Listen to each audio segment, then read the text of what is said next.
சிவாய நமக சிவாய நமக.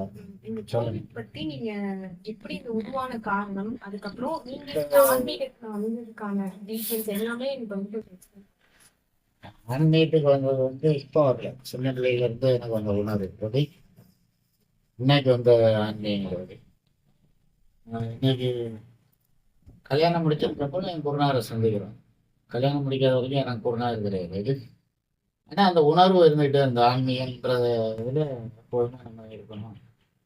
தெய்வத்தினுடைய பிடியில நம்ம இருக்கணும் அப்படின்ற உணர்வு உணர்வு மூலமா இருந்துகிட்டே இருந்து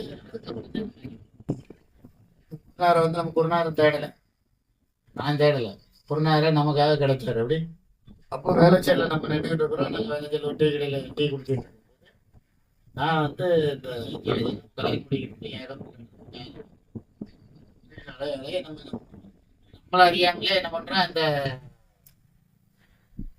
இதை பார்க்கும்போது அங்க என்ன சொல்றேன், அவன் உங்களுக்கு நல்ல முறையில் அப்படின்னு சொல்றான். எல்லா ஜோசியக்காரன் சொல்றோம், ஒரு ஜோசியக்காரன் இல்லை.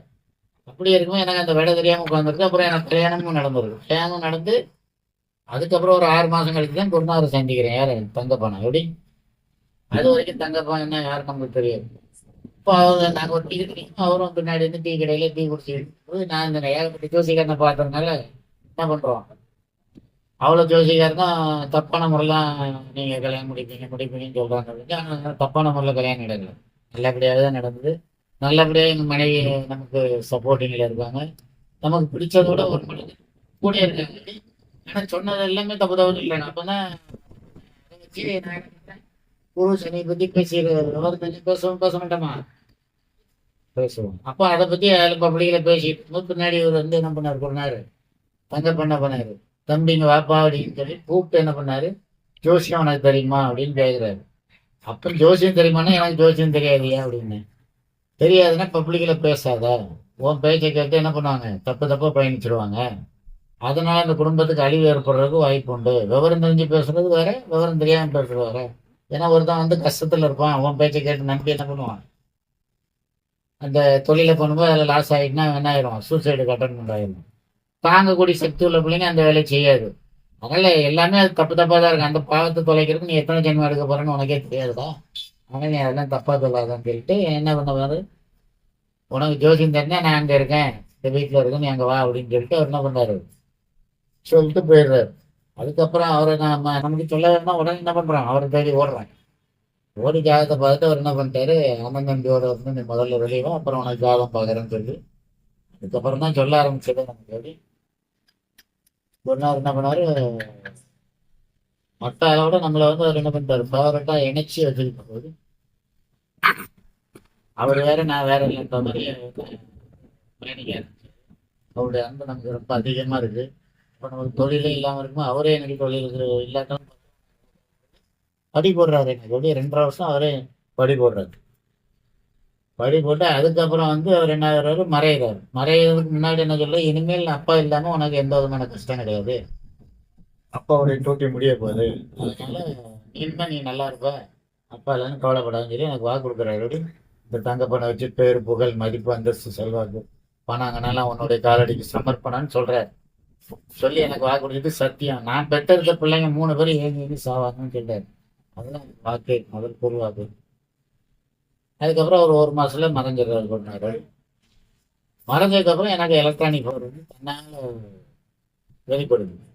வெளிப்பட்டு ரோட்ல போறவங்கலாம் கூப்பிட்டு கூப்பிட்டு சொல்லுவாங்க, எங்க வாக்கு அப்படி கூப்பிட்டு கூப்பிட்டு சொல்லுவாங்க. அப்போ மறையலாம் எனக்கு பார்த்து, அந்த அளவுக்கு வாக்கு எனக்கு வரும். அது அவர் இறந்ததுக்கு அப்புறம் வரும். அவர் மறைஞ்சி சமாதானத்துக்கு அப்புறம் நம்ம என்ன பண்றோம், அதுல இருந்து நம்ம ஞான மார்க்கத்துல இருந்து அதுக்கப்புறம் அவருக்கு குரு பூஜை போடணும்னு சொல்லி ஒரு 10 பேர் சோறு வாங்கி போடுங்க. அப்பெல்லாம் ரொம்ப கஷ்டம் நமக்கு. 10 பேர் சாப்பாடு வாங்கி போடுறேன்னு நினைக்கிறது என்ன ஆகுது, அந்த 10 பேருன்றது 1000 பேர் சோறு போடுற மாதிரி சத்திரம் எடுத்து போடுற அளவுக்கு கொண்டாந்தாரு. எனக்கு குரு பூஜைன்னா என்னன்னு தெரியாது, சித்தர் வழிபாடு தெரியாது. தெரியாதவன் தான் இவர் மூலியமா தான் வாழ்க்கையில சித்தர்ன்றதை பார்த்ததாவது தான் குருநாதரும் அவர் தான் நமக்கு. வேற எந்த சாமியாட்டும் நம்மளை போக விட்டதும் இல்லை. அவர் எப்படி எனக்கு பவர் கிடைக்கணும், அந்த சாமியாட்ட போனால் தான் அது கிடைக்கும் அப்படின்ற லிஸ்ட்லாம் நம்மளை அவர் விடலை 2 நிமிஷம் வரைக்கும். அதுக்கப்புறம் அதில் ஒரு பூ பூஜை வருஷம் வருஷம் போட்டுக்கிட்டே வரும். போட்டுக்கிட்டே வர வர தான் நமக்கு என்ன ஆகுது, ஒரு கோயில் கட்டணும் அப்படின்ற உணர்வு கிடைக்கும் போது, இந்த கோயில் கட்டணுன்ற உணர்வு கிடைச்ச உடனே நம்ம என்ன பண்ணுறோம், இடம் வாங்குறதுக்கு தவிர. ஆனால் இடம் வாங்குறதுக்கும் ஒரு நியாய பைசா கிடையாது. அப்போ கூட வர்ற பிள்ளைங்க தான் எனக்கு எல்லாமே செலவு பண்ண வேண்டியிருக்கு. நான் சீரட்டு பயங்கரமாக அடிப்பேனா, எல்லா செலவும் அவங்க தான் பண்ணி கூட வர்ற ஆள் தான் வாங்கிட்டு வந்தேன். என்கிட்ட ஒரு ரூபாய்க்கு வலிக்கும் போது. ஆனால் அதில் ஒரு ஆள் கேட்குது, ஐயா ஒரு ரூபாய்க்கு வழியில் நீங்கள் 5 ஏக்கர் பார்க்குறேன் 3 ஏக்கர் பார்க்குறேன் எப்படி வாங்குறீங்க அப்படின்னு கேட்குது. அதங்கன்னா உண்மையா துட்டு கேட்கல, நீ எனக்கு வந்துட்டு இன்னைக்கு இந்த கேட்குற உனக்கு போதும். மற்றபடி வந்து குருநாத் பாப்பா இருப்பாங்கல்ல, அந்த இடத்த தான் பார்க்கறதுக்கு எனக்கு இடம் கொடுத்துருக்காரு. நான் இடத்துக்கு அலையிறேன் அவ்வளோதான். அது நீனும் வரணுன்றது என்னை கூட்டு போறது. அதனால இன்னைக்கு வந்திருக்கேன் நீங்க எடி. அதனால நீ அதை பத்தி கவலைப்படாத, உன்ட்ட துட்டு கேட்க மாட்டேன் எடி. அவர் கொடுத்து விடாரு. எனக்கு இந்த இடம் வாங்கினா அதுக்கு துட்டு தருவாரு, பைசா கொடுக்க அப்படின்னு சொல்லி. அதுக்கப்புறம் தான் இந்த இடத்த ஏகப்பட்ட இடம் அடைஞ்சா அந்த இடம் எங்கேயுமே செட் ஆகல. மறுபடியும் இந்த இடம் தான் நமக்கு மனநிறைவோட செட் ஆகுது. எப்படி மனநிறைவோடனா அது முனீஸ்வரன் மேல இருந்து இப்படி வந்தாரு. இருந்து குருநாள் சொல்லிட்டு அம்மையை வந்து இங்க வந்து உட்காந்துட்டேன்ட்டான். அப்பதான் முனீஸ்வரன் அங்கிருந்து வராது. எப்படி மேல இருந்து இறங்கி வரும்போது சும்மா ஒவ்வொரு காலம் ஒன்று தண்டி இருக்கும். சும்மா சரியான வீட்டு. வேற ஒரு ஆள் அந்த உருவத்தை பார்த்தா பயந்து அட்டாக் கூட வந்துடும் அவனுக்கு. அந்த மாதிரி உருவம் வரும். ஆனா குரல் மட்டும் ஓங்கி இருக்கு. ஆனா எனக்கு அந்த பதட்டம்லாம் எதுவுமே கிடையாது. ஆனா அவரை பார்த்து சிரிச்சுக்கிட்டே நின்றுட்டு இருக்கோம். கரெக்டா வந்து மேல வந்து ஏறினாரு. என் பிள்ளை நீ பிறந்து வளர்ந்து வருவேன்னு காத்திருக்கேன், இதுல நீ வந்துட்ட, புரியுதா? இனிமேல் ஒன்றை வச்சு நான் எல்லா வேலையும் முடிச்சிருவேன்டா. எப்படி ஏகப்பட்ட பிள்ளைங்களுக்கு தீர்ப்பு கொடுக்க போறேன் நானே, என் பிள்ளைன்னு சொல்லி என்னை வந்து அவர் சேர்த்து பிடிச்சாரு. அப்படி அப்போ நான் பிறந்து வருவேன்னு சொல்லி யோகம் எனக்குள்ள இதுல இருக்குன்னு சொல்றாரு முனீஸ்வரர். சரியான வார்த்தை அது. ஆனா அவ உடம்புல அப்படி ஏறணும்னு எனக்கு பொழு பொழு கண்ணீர் ஊத்து. அது வந்து எனக்கு புது அனுபவம். நான் அலுவலால நம்புறது இல்லை. நான் ஜாமியார் நிறைய பேர் அலுவல் நம்புறது இல்லை. ஆனா இருந்தாலும் எனக்கு அந்த அனுபவத்தை கடவுள் கொடுத்தான். அப்படி அவர் ஏறினதுக்கு அப்புறம் பொழு பொழு பொழு பொழுன்னு கண்ணீர் ஊத்தி ஒரு 20 நிமிஷம் நான் அந்த இடத்துக்கு தான் அவ்வளோ. அதுக்கப்புறம் தான் உள்ளே வந்தேன். வந்து இந்த இடத்த பார்த்து உடனே பேசி முடிச்சிடணும் அப்படின்ட்டு பேசி இந்த இடத்த முடிச்சு அதுக்கப்புறம் கோயில் இதில் வைக்க விட மாட்டாங்க கொள்ள மாட்டாங்க. ஒரே டென்ஷன் பண்ணுச்சு. அப்புறம் ஒரு சின்ன சின்ன அனுமதியெல்லாம் வாங்கிட்டு அதுக்கப்புறம் இந்த இடத்துல அது கோயில் வந்தாச்சு. கோயிலும் அதுவும். ஆனால் இந்த இப்போ உள்ள கோயில் இது வந்து பழைய இதில் கோயில் இருந்து அழிஞ்ச இடம் தான் இந்த இடம். அப்படி புது இடம் கிடையாது. இப்போ இந்த கோயில் வந்து பழைய கோயில்னு சொல்லணும், புது கோயில்னு சொல்லக்கூடாது. அப்படி பழைய கோயில்னு சொல்லணும், புது கோயில்னு சொல்லக்கூடாது. சிறப்புடைய அம்சத்தினுடைய இது என்னன்னா, எங்கேயுமே கூர்மத்தில் இருக்கின்ற கூர்மனா ஆமா. எப்படி சிவன் வந்து இருக்கும்டார், நான் பெருமாள் இருப்பாரு. சிவன் இருக்கிறது தமிழ்நாட்டில் எங்கேயுமே கிடையாது, இந்தியாவிலையும் எங்கேயும் இல்லைன்றது. ஒரு சில இடங்கள்ல இருக்குன்னு முன்னோர்கள் சொல்லியிருக்காங்க. நான் எங்க இருக்குன்னு எனக்கும் தெரியல. ஆனா இருக்குன்னு சொல்லியிருக்கேன் ஒரு சில இடங்கள்ல. மற்றபடி வந்து நம்ம இடத்துல தான் இதான் பெரிய பெரிய ஸ்தலமா வந்து உட்கார்ந்துருக்காரு.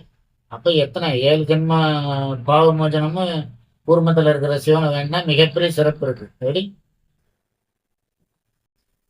அப்ப எங்கேயும் இல்லாத ஒரு பரிகார ஸ்தலம் இந்த ஸ்தலம். இந்த ஸ்தலத்துக்கு மிகப்பெரிய வேல்யூ இருக்கு. ஆனா போக பிள்ளைங்களுக்கு தெரியும். இப்போ புரியாது இல்லை. ஏன்னா இது வரைக்கும் எங்கேயும் இருந்ததுன்னா தானே பிள்ளைங்களுக்கு அந்த தேடுதல் இருக்கும். இந்த இடத்துல இப்ப தான் வந்து உட்கார்ந்துருக்காரு சிவன் கூர்மத்தில். அப்ப இனிமேல் தான் பிள்ளைங்களுக்கு புரியதான் ஒன்று ஒன்றா நடைமுறைக்கு சார். வேற என்ன கேட்கணும் கேளுங்க. சில வார்த்தைகள் பேச்சியம்மன் பற்றி. பேச்சியம்மன் வந்து எப்பவுமே சரிமா வந்து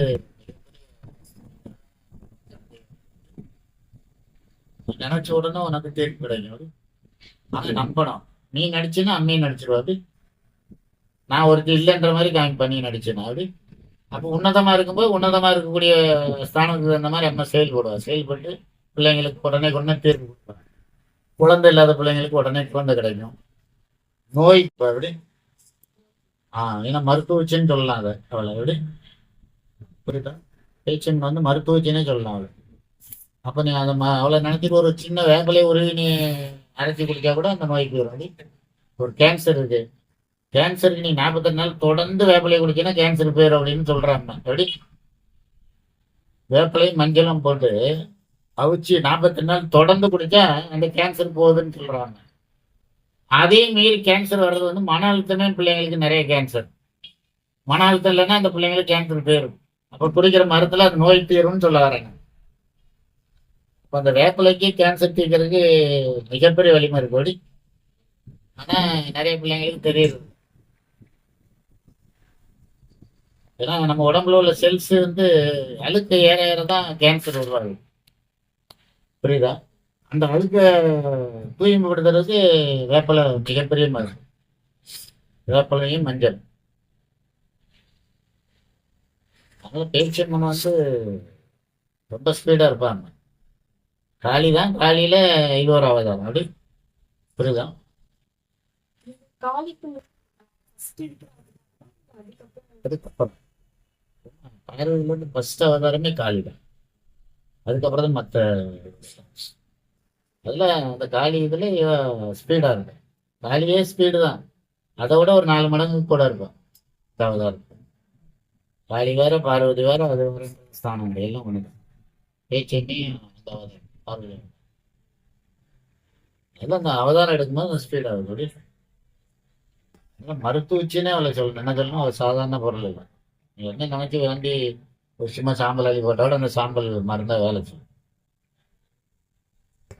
பேச்சுன்னு பற்றி சொல்ல வேண்டியதில்லை. பேச்சமா நீ நினைச்சு உயிரோட இருக்கீங்கன்னா உன் கூட வந்து உட்காந்து உனக்கு எல்லா வேலைக்கு வரும். மற்றபடி விதி பிரகாரம் தான் செயல்படுவான். இன்னொன்று இருக்கு, நம்ம பிறப்புல இருந்து வாங்கிட்டு வரோமே விதி, அந்த விதி பிரகாரம் தான் உங்களுக்கு பணிவிட பண்ணுவோம். அது விதி என்றது யாராலும் மாற்ற முடியாது. எவனாலையும் மாத்துறதுக்கு அவங்க கொடுக்கல உரிமை. யாரு? அம்மையும் கொடுக்கல, ஈசனும் கொடுக்கல. அது அவங்க போட்ட விதியை மாற்றி செயல்படுறதுக்கு யாருக்குமே எந்த பொறுப்பும் கொடுக்கல. சித்தரே இருக்காருன்னா சித்தரு நான் தான் அந்த சிவன் சொல்லுவாரு, நான் தான் அந்த அம்மன் சொல்லுவாரு. அப்படி அப்ப அவங்க தானே விதியை போட்டிருக்காங்க. சித்தர் வேற ஈசன் வேற இல்லைன்னு தான் சொல்லணும். அது அப்படி சக்தி வேற இல்லைன்னு. அப்ப அவங்க போட்ட சட்ட பிரகாரம் இயங்குவாங்கன்னு சொல்ல வருங்க. புரியுதா? இப்ப அவங்க போட்ட சட்டம் தான் உலகத்தினுடைய இயக்கமே. அந்த இப்போ இயக்கம் நீங்க வருஷம் வருஷம் எந்த மாசத்துல கூட ஸ்டார்ட் பண்ணுங்க திருவிழா? வந்து மாசில, மாசி மாசம். அப்போ அந்த டைம்ல என்ன அவங்களுக்கு எத்தனை பேர் வருவாங்க, என்ன வழி? அவங்களுக்கு வந்து திருவிழா வைக்கிறது தான். நம்ம நம்ம பூஜை பண்றதுதான். பூஜை புனஸ்காரம் எல்லாமே அவங்களுக்கு தேவையானது. ஏன்னா அவங்களுக்கு வந்து மாமிச பூஜை, மாமிச பூஜைன்றதுனால அது காலங்காலமா வந்துட்டுனா அது பிரகாரம் நம்ம பண்றோம். மற்றபடி வந்து நிகழ்ச்சிகள் தானே. இந்த கனியா கும்பத்திற்கு மேளங்கள் இப்படி தான் வரும். அந்த மாதிரி அது எல்லா இடத்துக்கும் நடக்கிறது தானே. மற்றபடி அவங்களுக்குள்ள பூஜை வந்து சைவ பூஜை எல்லாம் மாமிச பூஜை. அப்படி இந்த மாமிச பூஜை அவங்களுக்கு எப்படி எப்படி பண்ணணுமோ அதை நிறைவா பண்ணணும். அதுல வாயெல்லாம் கட்டி மூஞ்செல்லாம் கட்டி தான் அவங்களுக்கு படையிலே போடணும். பேச்சம்மன் மட்டும் இந்த வாயை கட்டி போட்டாலும் அந்த வாசனை விட நமக்கு தெரியக்கூடாது பூஜை முடிகிற வரைக்கும். இந்த சமைக்கிறதும் அந்த வாயை கட்டி தான் சமைக்கணும். சமைக்க வாய் சமைக்கிறவங்க வாய் கட்டணும், கட்டி தான் சமைக்கணும். சமைக்க அப்புறம் படப்பு போடும்போது இவர் பூசாரியா இருக்காருன்னு வச்சுக்கிட்டோமா, இவர் படம் போடும்போது இவர் வாய் கட்டிட்டு அங்கே படையில எடுத்து வைக்கணும். வச்சு அவளுக்கு ப்ராப்பரா பண்ணும்போது பிள்ளைங்களுக்கு ஏகப்பட்ட தீர்ப்பு கொடுக்குறாங்க. அப்படி